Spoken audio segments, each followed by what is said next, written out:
Ogai mano mar duond bura mar siasa mar Jubilee Fred Matiang'i owuok oko kendo jiwo rowere mondo mi giwuog oko kendo gindikre kaka jolut ombulu wirani piny Kenya sani to koro nitiere lwetgi. Noloso e gwengego mago ma Kerugoya kama bende ne olero ne rowere ni nitiere ber mano mar yiero jotelo go makare. Please, we should all thank the Lord for being born and being present in Kenya. This is one of our great countries on earth. The Lord has blessed us with a wonderful country. There's nothing wrong with our country.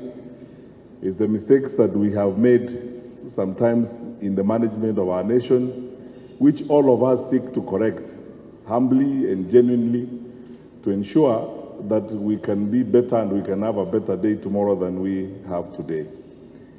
And you young people have a greater responsibility in this, because if age is anything to go by, many of you will outlive the people seated on this side of the sanctuary. And therefore you have a greater responsibility to do more and exert yourselves more in the journey and in the path of making Kenya a greater country than it is today. You have taught us many things.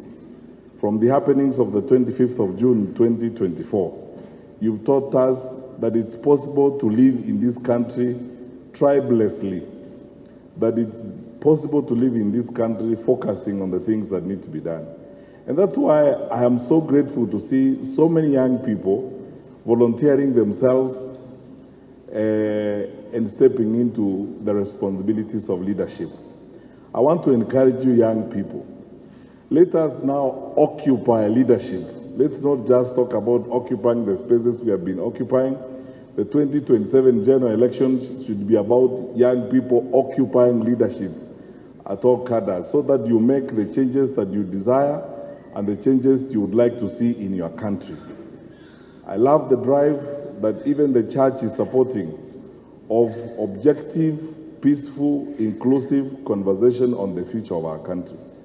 Please, young people, you are more than those of us who cannot be described as young, which means take charge, take control. If politics is a game of numbers, please take charge of that game as young people. And take it so seriously that you do not allow people who do not make sense to you or who do not offer credible proposals on how our country should go forward to have an opportunity to occupy positions of leadership. The debate now is about the future of our country. So we urge you, I would like to urge you, to boldly and courageously move forward and make your contribution to the welfare, the betterment of our country.